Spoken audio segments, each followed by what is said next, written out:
Hello everyone, welcome back to the channel and welcome back to a new video. इस video में start करने जा रहा हूँ क्लास 9 का first chapter matter in our surrounding. और जो ये चैप्टर है मैं इसको हर एक टॉपिक का इंडिविजुअल वीडियो बनाऊंगा, यानी कि एक टॉपिक पर एक वीडियो बनाऊंगा, ना कि पूरा चैप्टर एक वीडियो में कवर करूँगा। क्योंकि बहुत सारे ऐसे स्टूडेंट्स होते हैं जिनको किसी पर्टिकुलर टॉपिक में प्रॉब्लम होती है, तो ऐसे वो सिर्फ एक वीडियो देख के अपने डाउट्स को क्लियर कर लेंगे ईजिली, ना कि उनको पूरा वीडियो सर्च करना पड़ेगा। तो चलिए वीडियो की तरफ हम बढ़ते हैं।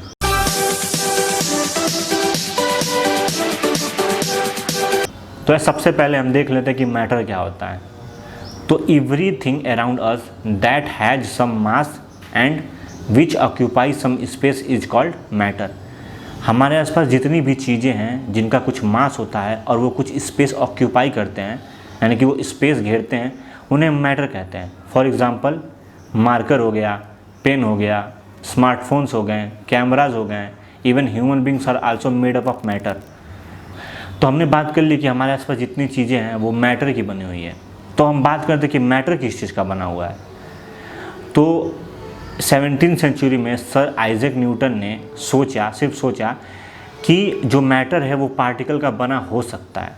लेकिन 1802 में जॉन डेल्टन ने ये कंफर्म कर दिया कि जो हमारे आसपास जितनी भी चीज़ें हैं वो बहुत टीनी पार्टिकल से बनी हुई हैं। अब ये टीनी पार्टिकल्स कुछ भी हो सकती है, एटम या मॉलिक्यूल कुछ भी हो सकती हैं। तो जो मैटर है वो बहुत टीनी पार्टिकल से मिलकर बना हुआ है, जिसे हम एटम कहते हैं। तो अभी हमने एग्जांपल्स की कुछ बात की कि मैटर क्या क्या हो सकता है, जैसे मार्कर हो गया और पेन्स हो गए और मतलब बैग, बुक्स, सब कुछ जो हम देखते हैं अपने आसपास, जिसे हम टच करते हैं, वो मैटर हो गया। हम बात करते हैं कि मैटर हम किसे नहीं कह सकते हैं, क्योंकि इसके बारे में बहुत सारे लोग नहीं सोचते हैं कि मैटर क्या नहीं हो सकता है। तो जैसे साउंड हो गया, लाइट हो गई और इवन फायर जो हो गया, ये सब मैटर नहीं है, क्योंकि ये कोई स्पेस नहीं कवर करते हैं, ना ही इनका कोई मास होता है, इसलिए ये नॉन मैटर है। अब तक हमने बात की मैटर के बारे में, मैटर क्या होता है, मैटर किस चीज़ का बना होता है एंड मैटर क्या नहीं हो सकता है। लेकिन अब थोड़ा सा टॉपिक से हटकर बात करेंगे, साइंस की बात करेंगे थोड़ा सा हम इस पर्टिकुलर टॉपिक से रिलेटेड। तो अभी अगर हम डेफिनेशन को देखें मैटर के, और मैटर के डेफिनेशन को अपने हिसाब से एजम्पशन बनाएं उसका, तो अगर हम पहले डेफिनेशन देखते हैं, डेफिनेशन में हिसाब सब कहा गया है कि matter is something which have some mass and occupy some space. Okay, तो ये मार्कर है, इस मार्कर का भी मास है और ये भी स्पेस ऑक्यूपाई करता है।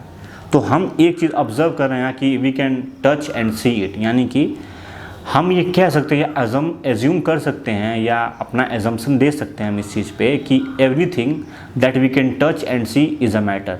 तो ये एक बहुत वैलिड पॉइंट है, यानी कि वो चीज़ें जिन्हें हम देख सकते हैं और छू सकते हैं वो मैटर है। लेकिन अगर हम ये कहें कि सिर्फ वही चीज़ें जिन्हें हम देख सकते हैं और छू सकते हैं वो मैटर है, तो क्या ये सही है? देखिए, ये भी एक वैलिड पॉइंट है, क्योंकि अगर आप अभी तक डेफिनेशन में देखो और एग्जांपल देखो, स्मार्टफोन हो गया, कैमरा हो गया या फिर भी, तो हर चीज़ एक तरह के सॉलिड हैं और सॉलिड को हम टच कर सकते हैं और देख भी सकते हैं। देखो यार, साइंस एक ऐसा सब्जेक्ट है जो आपको ये अलाउ करता है कि आप किसी पर्टिकुलर टॉपिक पे अपना कंक्लूजन दे सकते हो। यानी कि जैसे मैटर जो टॉपिक है उस पर बहुत सारी डिस्कवरीज नहीं हो पाई हैं, तो अगर आप चाहो तो उसको डिस्कवरी को कर सकते हो और अपना जो कंक्लूजन है, जो डिस्कवरी के रिगार्डिंग दे सकते हो। लेकिन उसके लिए साइंस आपको एक और चीज़ कहती है कि उस पर्टिकुलर टॉपिक के बारे में आपको पूरी जानकारी रहनी ज़रूरी है, वरना आप गलत साबित हो जाओगे। जैसे तो अब तक हमने पढ़ा, उसके रिगार्डिंग हम अपना कंक्लूजन दे दें कि सिर्फ वही चीज़ें जिन्हें हम छू सकते हैं और देख सकते हैं वो मैटर है, तो ये गलत हो जाएगा। क्योंकि आपको पता है जो गैसियस है, जो एयर है गैसियस है, वो भी एक स्टेट ऑफ मैटर है, यानी कि वो भी एक मैटर से बना हुआ है। तो लेकिन उसे हम तो देख या छू नहीं सकते हैं। तब तो अगर आपने अभी इसको एज्यूम करके बता दिया होता कि नहीं वही चीज़ें सिर्फ जिन्हें हम छू सकते हैं और देख सकते हैं वो मैटर है, तो आप गलत हो जाते। तो मेरा ये पॉइंट बताने का बस इतना ही सा मतलब था कि मैं आपको ये बताना चाह रहा था कि आप जब किसी चीज़ को पढ़ रहे हो साइंस में, तो उसे उतना पढ़कर रियलिटी मत बना लो कि सिर्फ वही चीज़ आप जो पढ़े हो वही है। क्योंकि साइंस एक ऐसा जो दिखता कुछ और है और एक्चुअल में होता कुछ और है। इसलिए किसी भी पर्टिकुलर टॉपिक जो आप पढ़ रहे हो उसके बारे में जब पूरी आपको जानकारी हो जाए तब आप उसमें अपना कोई कंक्लूजन दो। तो चलिए अब बढ़ते हैं प्रॉपर्टीज़ ऑफ मैटर की तरफ। मैटर के 3 प्रॉपर्टीज़ होते हैं। Property number 1, they are continuously moving. Property number 2, they have space between them. And property number 3, they are attract each other. तो चलिए सबसे पहला हम पहली प्रॉपर्टी देखते हैं। तो इसका जो फर्स्ट प्रॉपर्टी है वो है कि दे आर मूविंग कॉन्टिन्यूसली, यानी जो पार्टिकल होते हैं, मैटर के जो पार्टिकल्स होते हैं वो कॉन्टिन्यूसली मूव करते हैं। तो यार ये तो एक स्टेटमेंट है, अब हम कैसे मान लें कि वो एक्चुअली मूव करते हैं? तो आइए हम उसी का प्रूफ देखते हैं। तो ये ग्लास ऑफ वाटर है और वाटर भी जो है वो मैटर से बना होता है और मैटर पता है वो पार्टिकल से बना होता है, तो यानी कि इसमें भी बहुत सारे पार्टिकल्स हैं। अब हम इसे एक जगह स्टेबल रख देंगे, बिल्कुल स्टेबल, कोई मूवमेंट नहीं होगा, और जब हम उसमें एक ड्रॉप इंक डालेंगे जैसे ही तो हम ये ऑब्जर्व करें कि जो इंक है वो पूरे वाटर में धीरे धीरे जाके वो घुल जाएगा। तो यार ये कैसे घुल गया? तो डेफिनेटली है कुछ तो इसमें मूवमेंट हो रहा है, तभी तो ये उसमें डिज़ोल्व हुआ है।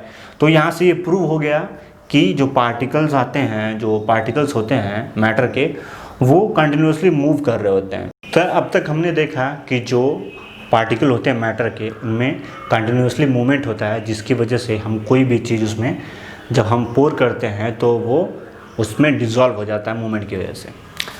अब आपको पता है कि किसी भी चीज़ को मूवमेंट के लिए या किसी भी चीज़ को मूव करने के लिए एनर्जी की रिक्वायरमेंट होती है, यानी कि हम ह्यूमन बींग्स भी मूव तभी कर पाते हैं जब हमारे पास एनर्जी होती है। यानी कि हम समझ सकते हैं कि अगर ये पार्टिकल्स मूव कर रहे हैं तो डेफिनेटली उनके अंदर काइनेटिक एनर्जी है। अब इसमें काइनेटिक एनर्जी, जब हम टेम्परेचर बढ़ाएंगे इसमें तो इसकी काइनेटिक एनर्जी बढ़ेगी, काइनेटिक एनर्जी बढ़ने की वजह से इसकी मूवमेंट भी बढ़ेगी। तो इससे हम एक और चीज़ हम देखते हैं अपने साथ, अपने डेली बेसिस पे हम देखते हैं कि जब हम हॉट वाटर ले लेते हैं और कोल्ड वाटर लेते हैं, और जब हम हॉट वाटर में शुगर डालते हैं एंड कोल्ड वाटर में शुगर डालते हैं, तो हॉट वाटर का जो शुगर होता है वो पहले डिज़ोल्व होता है, क्योंकि उसकी एनर्जी ज़्यादा होती है और उसमें जो मूवमेंट होता है वो तेज़ होता है, जिसकी वजह से वो ईजिली डिज़ोल्व हो जाता है कम टाइम में। तो जो मूवमेंट ऑफ पार्टिकल होता है वो सॉलिड में सबसे कम होता है, मतलब बहुत कम होता है, लिक्विड में मॉडरेट होता है और सबसे ज़्यादा गैसियस में होता है। Property number 2, there are space between them, यानी कि जो पार्टिकल होते हैं मैटर के, उनके बीच में स्पेस होता है। तो आइए इसे भी हम एक्टिविटी के थ्रू देखते हैं कि क्या ये सही है या नहीं। तो एक ग्लास ऑफ वाटर रहेगा, उसमें हम हाईलाइट कर देंगे कि हमारे पास इतना लेवल ऑफ वाटर है, ओके। फिर हम उसमें क्या करेंगे कि कुछ शुगर और सॉल्ट दोनों में से किसी एक चीज़ को उसमें हम डिज़ोल्व करेंगे। तो जब पूरा शुगर डिज़ोल्व हो जाएगा तो हम देखेंगे कि जो लेवल ऑफ वाटर उसमें कोई भी इंक्रीमेंट नहीं हुआ, यानी कि वो ज़रा भी इंक्रीज नहीं हुआ। तो आखिर वो गया कहाँ? क्योंकि हमने तो उसमें उसको डाला था तो उसे बढ़ना चाहिए था। तो इससे ये प्रूफ हुआ कि जो पार्टिकल्स होते हैं मैटर के, उनके बीच में कुछ वैकेंट स्पेस होते हैं, उन्हीं में ये शुगर जो है, शुगर के क्रिस्टल्स जो हैं वो जाके उन्हें भर देते हैं। अब यार कोई ये मत कहने लगना कि इसमें हम आइस डालेंगे तो ये इसका लेवल बढ़ जाएगा। यार आइस मतलब सिंपली होगा कि आप वाटर के अमाउंट को ही बढ़ा रहे हो। Property number 3, particle of matter attracts each other.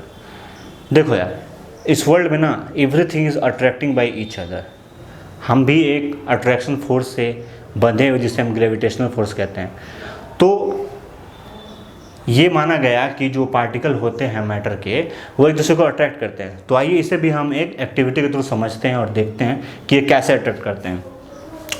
तो यार आप एक टैप लो और टैप को ओपन कर दो, और फिर जब आप उसके फ्लो में, वाटर के फ्लो में जब आप एक कोई ऑब्जेक्ट रखोगे तो आप ये ऑब्जर्व करोगे कि वो ऑब्जेक्ट के बाद से 2 स्ट्रीम में बढ़ जाता है, लेकिन कुछ दूर जाने के बाद वो फिर से एक स्ट्रीम में आ जाता है। यानी कि उसमें जरूर कोई ना कोई अट्रैक्शन होगा, तभी तो ये जो 2 स्ट्रीम है वो अट्रैक्ट होकर एक स्ट्रीम बना। तो इस अट्रैक्शन फोर्स के वजह से ही 3 स्टेट होते हैं मैटर के। वैसे स्टेट तो 5 होते हैं, लेकिन जो 9th में आपको पढ़ना है वो 3 स्टेट पढ़ना है, जो कि मैं आपको अगले वीडियो में बताऊंगा। So that is all for today guys. Hope you like this video and we will see in your next video. तब तक के लिए टेक केयर, गुड बाय।